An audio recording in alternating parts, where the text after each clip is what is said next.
Imagine que tu aies décidé de faire un road trip à l'ancienne. Et par là, je veux dire que tu as décidé de le faire sans l'aide d'aucune technologie. Tu te rends donc à la supérette la plus proche et tu achètes une carte de chaque contrée que tu prévois de traverser. Tu les attaches sur le siège passager juste à côté de toi et tu pars à l'aventure. Au cours de ta première semaine, tu arrives dans l'état de New York. Tu fais coucou à Lady Liberty, tu ingurgites une part de pizza et tu te diriges vers le nord de l'état, dans la région des Catskills. Tu remarques que tu n'as plus d'essence et tu décides de t'arrêter dans le bled le plus proche pour refaire le plein. Tu consultes ta carte et il apparaît que l'endroit le moins éloigné est un petit village du nom d'Agloé, juste à la prochaine intersection. Tu conduis quelques minutes et tu passes devant un panneau qui dit « Bienvenue à Agloé ». Foyer célèbre, Agloé General Store. Ce doit être là, te dis-tu.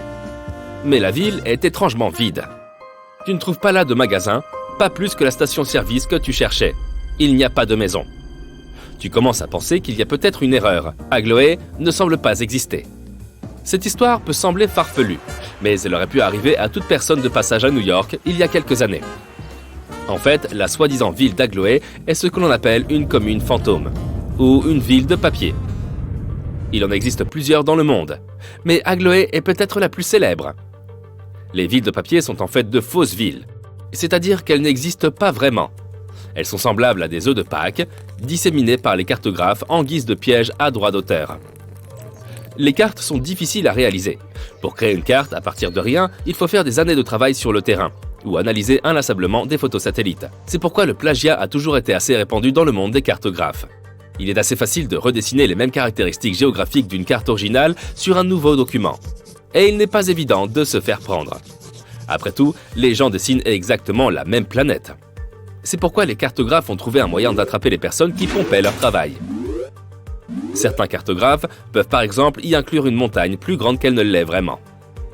D'autres peuvent ajouter un léger virage sur une route, là où il n'y en a pas en réalité.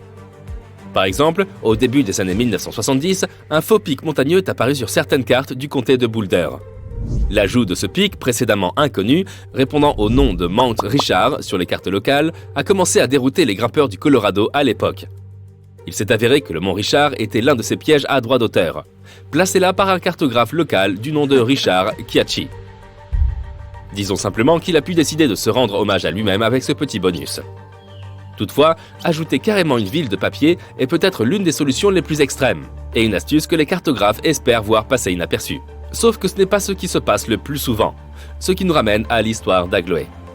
Les cartographes Ernest Alpers et Otto Lindbergh de la General Drafting Corporation, ou CDG, faisaient partie des plus grands éditeurs des cartes des années 1930. À l'époque, l'entreprise avait été chargée de créer une carte de l'État de New York.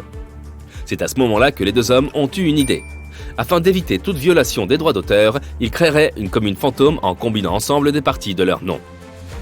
Ils ont trouvé le nom étrange d'Agloé et ont ajouté la fausse ville le long de la route 206, près du réservoir d'eau de Catskill, dans le nord de l'État. La zone était censée n'être en réalité qu'un chemin de terre. Des années plus tard, Rand McNally, une autre société d'impression cartographique, a produit une carte de New York, qui incluait la ville d'Agloé à l'endroit même où la CDG l'avait initialement placée. Lindbergh était convaincu qu'il y avait là de quoi poursuivre son concurrent pour violation des droits d'auteur, mais l'histoire n'avait pas fini de se compliquer. Les deux entreprises sont allées régler l'affaire au tribunal, mais il s'est avéré que McNally avait une version légitime d'ajouter Agloé à sa propre version de la carte de l'État de New York. Pour fabriquer ces cartes, la compagnie McNally a procédé à une recherche approfondie sur les biens immobiliers et les établissements situés dans chaque ville existante. Et il s'est avéré qu'Agloé n'était pas exactement une ville fantôme quand ils ont dessiné la leur. Les archives ont montré que la ville abritait bien un établissement appelé l'Agloé General Store. Bien sûr, c'était le seul bâtiment de la ville, mais cela a suffi aux cartographes pour croire qu'une telle ville existait vraiment. Ils ont ajouté Agloé à leur carte, comme ils auraient ajouté n'importe quelle autre ville disposant de bâtiments tangibles. Et il semble qu'il n'ait enfreint aucun droit d'auteur si cette commune, autrefois fantôme, avait quelque sorte pris vie. Le rebondissement de l'histoire est qu'Alpers et Lindbergh de la CDG n'auraient jamais pu prévoir que quelqu'un déciderait un jour d'occuper une ville imaginaire. Mais c'est pourtant arrivé. Un jour, quelqu'un a acheté une carte dans une station-service de la région, sur laquelle figurait Agloé. Ce type désirait ouvrir un magasin à peu près là où la ville était censée exister. Alors, il a décidé de renommer son magasin d'après l'emplacement de la ville où il se trouvait. Il s'en est remis à l'exactitude de la carte qu'il avait achetée et baptisé son commerce, Magasin Général d'Agloé. Après tout, pourquoi trouverait-on une ville imaginaire sur une carte officielle, n'est-ce pas? Ce magasin général n'a pas subsisté bien longtemps, juste assez pour faire de cette histoire un véritable imbroglio. Le bon côté des choses, c'est que cette histoire a fait d'Agloé une commune fictive renommée. Elle est devenue un lieu touristique, attirant des gens venant de tous les États-Unis pour prendre une photo du panneau de bienvenue de la ville. Maintenant, comme nous l'avons déjà dit, les villes de papier sont nombreuses de par le monde. Et à travers les âges également.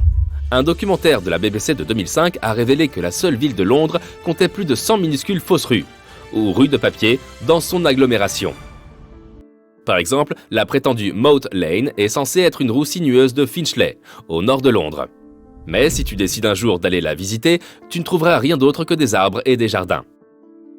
Et que dire d'Argelton, une ville du nord de l'Angleterre, ou plus exactement, un champ complètement vide dans le nord de l'Angleterre. Argelton a existé pendant un certain temps sur Google Maps. Il y avait des listes d'hôtels et des appartements à louer dans cette ville. Seulement, ils ne se trouvaient pas vraiment à Argelton, mais plutôt dans des communes voisines.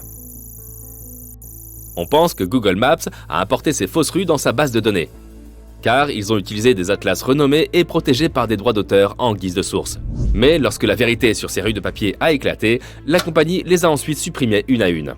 Si nous remontons le temps de quelques centaines d'années, nous trouverons une autre histoire mystérieuse impliquant une possible colonie fantôme.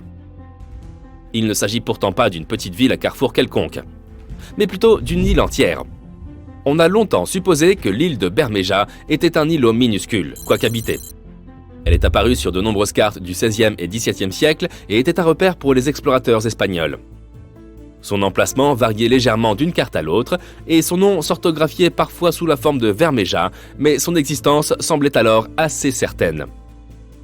Ce n'est qu'au XVIIIe siècle que l'île a complètement cessé d'être représentée sur les cartes. Sa dernière apparition remonte à une édition de 1921 d'un atlas mexicain. Puis, pouf, elle s'est complètement évanouie. Le cas de l'île disparue du Mexique a soulevé de nombreuses questions. Avait-elle coulé? Avait-elle été détruite? Les gens la cherchent-ils simplement au mauvais endroit? 3 enquêtes officielles ont eu lieu en 2009 pour localiser l'île. Elles ont employé des technologies haut de gamme, quadrillant les océans et les fonds marins du Mexique. Et pourtant, Bermeja est resté introuvable. On ne peut s'empêcher de se demander si l'île a jamais existé.